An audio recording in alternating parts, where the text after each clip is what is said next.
बहुत समय पहले एक गांव में सलीम नाम का एक मछुआरा रहता था। हर सुबह वह नदी में मछलियां पकड़ने जाता था और शाम को उन्हें बेचकर अपना परिवार चलाता था। एक दिन शाम को जब सलीम घर लौट रहा था, उसे रास्ते में एक भिखारी मिला। साहब, कृपया मुझे कुछ पैसे दे दीजिए। मैंने पिछले कुछ दिनों से कुछ भी नहीं खाया है।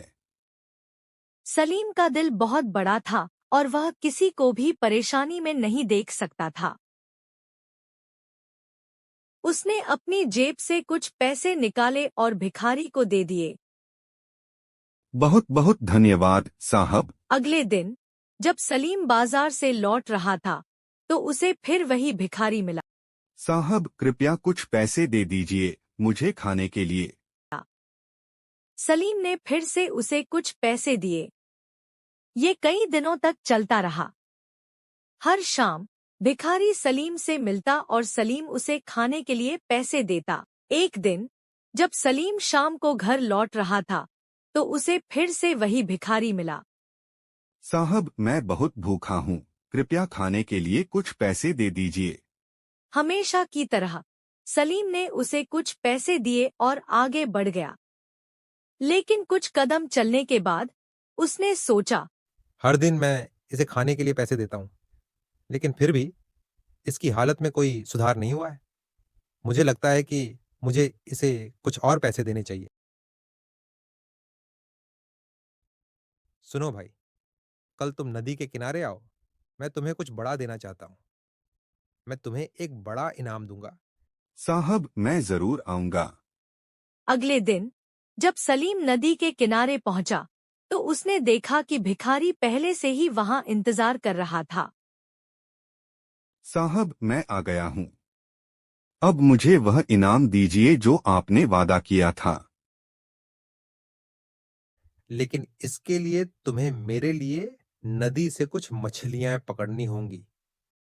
भिखारी निराश होते हुए कुछ समझ नहीं पाया, लेकिन वह मान गया। ठीक है, मैं तुम्हारे लिए कुछ मछलियाँ पकड़ूंगा। भिखारी ने अनाड़ी तरीके से जाल को नदी में डाल दिया। आपने मुझे जाल को नदी में डालने के लिए कहा था। मैंने तुम्हें मछलियां पकड़ने के लिए जाल फेंकने को कहा था, इस तरह से नहीं। मैं तुम्हें सिखाऊंगा कि मछलियां पकड़ने के लिए जाल कैसे फेंका जाता है। ध्यान से देखो। सलीम ने फिर जाल को उठाया, सही तरीके से उसे फेंका और जल्दी से खींच लिया, इससे पहले कि कोई मछली उसमें फंस पाती। भिखारी, अरे, आपने यह क्या किया? आपने जाल को इतनी जल्दी क्यों खींच लिया? मेरे वादे के अनुसार आज तुम्हें मछलियां पकड़नी होंगी, तभी मैं तुम्हें बड़ा इनाम दूंगा। कई बार असफल होने के बाद अंत में जाल को सही तरीके से डालने में सफल रहा। दोनों मछलियां पकड़ने के इंतजार में बैठे रहे। भिखारी भूखा होते हुए भी शांत हो गया। अगर आप मुझसे मछलियां पकड़वाने की बजाय कुछ पैसे दे देते तो शायद यह बेहतर होता। मुझे समझ नहीं आ रहा कि मैं यह सब क्यों कर रहा हूँ। अरे भगवान! अरे अरे, बस आराम से रहो। मछलियां पकड़ने के लिए हमें शांत और संयमित रहना होगा। वे लंबे समय तक इंतजार करते रहे। फिर अचानक उन्हें जाल में कुछ हलचल सुनाई दी। हमने कुछ मछलियां पकड़ ली हैं। मैंने तुम्हारे लिए मछलियां पकड़ ली। अरे चिल्लाओ मत, बस जाल को खींचो।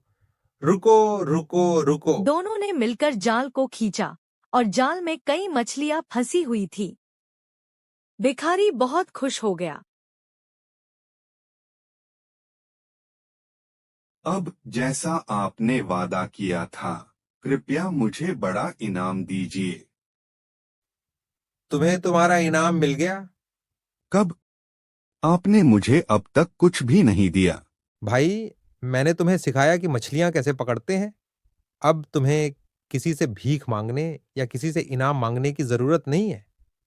अब तुम मछलियां पकड़ सकते हो, उन्हें बाजार में बेच सकते हो और सम्मान पूर्वक जीवन बिता सकते हो। भिखारी ने अंततः सलीम की बात समझी। आप बिल्कुल सही कह रहे हैं। मैंने अपना इनाम पा लिया है।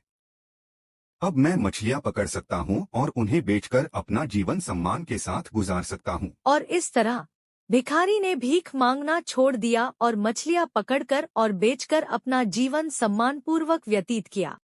इस कहानी से यह शिक्षा मिलती है कि कोई भी व्यक्ति अपनी मेहनत से अपना भाग्य बदल सकता है।